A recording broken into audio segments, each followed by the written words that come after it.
ഇന്ത്യയും പാകിസ്ഥാനും തമ്മിലുള്ള സംഘർഷം കാരണം 2025 ഏഷ്യ കപ്പ് സംബന്ധിച്ച് അനിശ്ചിതത്വം തുടരുകയാണ്. ഏപ്രിൽ മാസത്തിൽ പഹൽഗ്രാമിൽ നടന്ന ഭീകരാക്രമണത്തിനും ഇന്ത്യയുടെ ഓപ്പറേഷൻ സിന്ദൂരിനും ശേഷം ഇരു രാജ്യങ്ങളും തമ്മിലുള്ള സംഘർഷം വർദ്ധിച്ചിരുന്നു. ഇത് ടൂർണമെന്റിന്റെ ഓർഗനൈസേഷൻ, ആതിഥേയത്വം, പാകിസ്ഥാന്റെ പങ്കാളിത്തം എന്നിവയെക്കുറിച്ച് ചോദ്യങ്ങളൊക്കെ ഉയർന്നിരുന്നു. ടൂർണമെന്റ് ഇന്ത്യയിലോ നിഷ്പക്ഷ വേദിയിലോ നടക്കുമോ അല്ലെങ്കിൽ പാകിസ്ഥാൻ പങ്കെടുക്കുമോ എന്നിങ്ങനെയുള്ള ചോദ്യങ്ങളായിരുന്നു മുന്നേ ഉയർന്നത്. എന്നാൽ ഇതിനൊക്കെയുള്ള ഉത്തരങ്ങൾക്കായി ഇപ്പോഴും കാത്തിരിക്കുകയാണ് ആരാധകർ. ടൈംസ് ഓഫ് ഇന്ത്യയുടെ റിപ്പോർട്ട് അനുസരിച്ച് 2025 ഏഷ്യ കപ്പിന്റെ ഷെഡ്യൂൾ ഏതാണ്ട് അന്തിമമായി എന്നാണ് അറിയാൻ കഴിയുന്നത്. ടൂർണമെന്റ് സെപ്റ്റംബർ 5 മുതലാണ് ആരംഭിക്കുന്നത്. 17 ദിവസം നീണ്ടു നിൽക്കുന്ന ടൂർണമെന്റാണ് പ്ലാനിലുള്ളത്. സെപ്റ്റംബർ 21 ഫൈനൽ നടക്കുക. ടൂർണമെന്റ് UAE നടക്കാനാണ് കൂടുതൽ സാധ്യത. പ്രത്യേകത എന്തെന്നാൽ സെപ്റ്റംബർ 7 ഇന്ത്യയും പാകിസ്ഥാനും തമ്മിലുള്ള മത്സരം നടക്കുമെന്നാണ് പ്രതീക്ഷിക്കുന്നത്.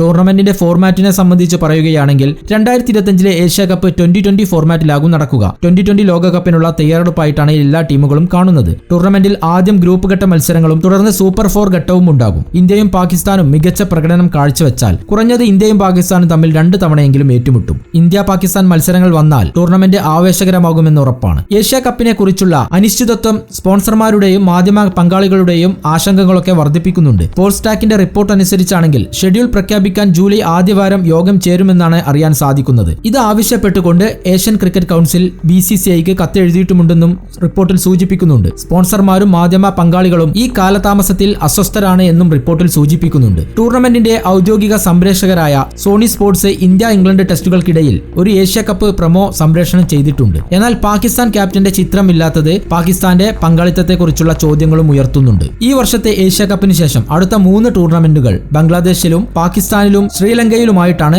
നടക്കുന്നത്. ICC ഇവന്റുകളുമായി പൊരുത്തപ്പെടുന്ന തരത്തിൽ ഫോർമാറ്റ് മാറിക്കൊണ്ടേയിരിക്കും. കൂടുതൽ കായിക വാർത്തകളും വിശേഷങ്ങളും അറിയാൻ ചാനൽ സബ്സ്ക്രൈബ് ചെയ്യുക. നന്ദി.